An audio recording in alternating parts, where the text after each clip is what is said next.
Well, hello, welcome to the channel and thanks for joining me. So we've got a quick unboxing video today.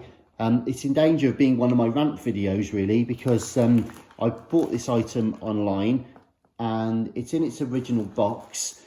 The box itself, the reason I'm laughing is I just can't believe some people. The box itself is in bad condition, I know it is. But as I often say on these restoration videos, that at least a couple of things really. One, the best condition that it arrives in, then the more chance you've got of salvaging it.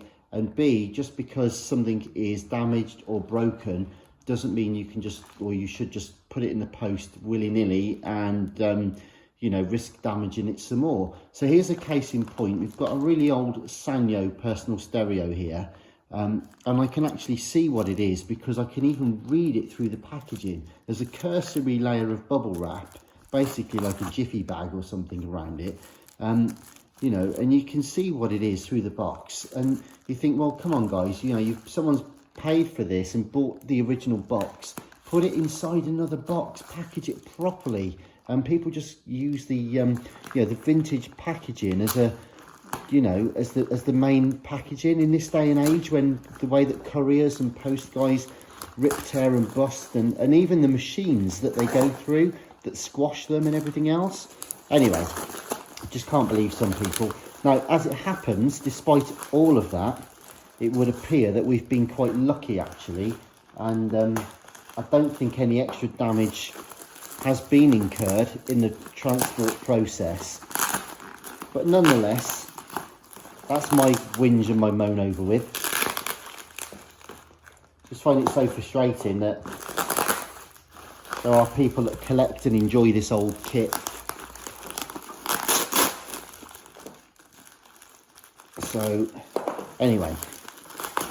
Right, so here we are. On to the good stuff.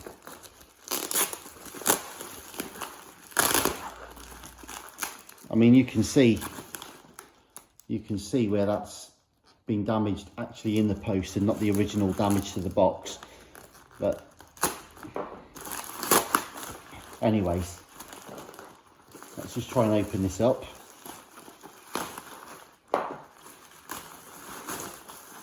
Okay. Oops. Now I've gone and dropped it, trying to be careful with it. But basically, it's, yeah, look. I mean, really, guys? That's been squashed. Look at that crease down there. That's really bad. Anyways, so here we have the M-G32 by Sanyo in its original, albeit even more squashed than it was, box. So maybe we can repair the polystyrene at some point. Right, good news though. Here's the unit. So we'll come back to that in a second. We have the original strap, which actually is in nice condition, so that's always good to have. So we've got that. There is also in here, let me see, okay, an old, oh dear, that's been in there a long time. Hey, look at all that polystyrene stuck to there, look. Probably been stored in an attic or something. So that looks like a adapter for there. Now, what else have we got? Looks like there's some rebuilding of the polystyrene to do. There is also another adapter lead. So whether these are the original ones or these are from those old multi-pin ones where you used to just plug them into a multi-voltage adapter or wall wart, I'm not sure. But anyway, that's some cables in there. Right. Okay, so the main event, as it were, then we've got the Sportster there, M-G32. In its original and quite tidy case, it's got to be said. All the print is still on there. That looks nice and clean. And DC 6 volts negative pin on this one. Now, there is some damage to the case.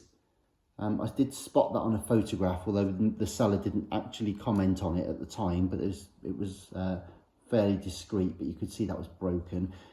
So anyways, we just pop this open. And the reason this is a bit of a personal collection one for me, I'm into my Sanyo personal stereos. The rest of the case is in good condition actually, to be fair. Now then, this one isn't in terrible condition actually. Stop and rewind on one there. There's play, stop, rewind and fast forward. You've got your tuning dial on the top, which moves the indicator just up there, as you'd expect. But also, what's quite nice about this, the battery contacts are quite clean. The belt clip is provided. These often get lost actually, surprisingly. That's nice. It needs a polish, it needs a bit of a clean, so we'll sort that out.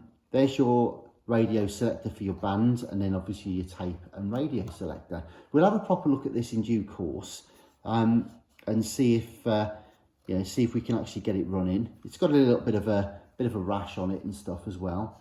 Not too bad though overall. I reckon it'll clean up quite well. I don't even know if it works actually, so we'll have some fun looking at that in a future video. But I've also bought another one of these, which is on its way, which is much cleaner as a unit.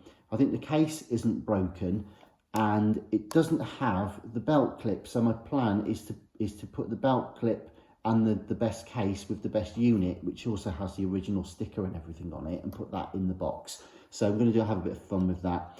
But anyway, please do subscribe, hit the bell for updates. And what we'll be doing is we'll be plugging this in, checking it over, seeing what works, seeing what doesn't work, and hopefully rectifying any issues that we've got with it. And also check out my other videos on my personal stereos and boomboxes, 8-track recorders, all that kind of stuff. So we've got plenty on the channel to look at, and hopefully you'll stay with me for the ride, so it should be good fun. Thanks again for watching, and I'll be back soon. Goodbye.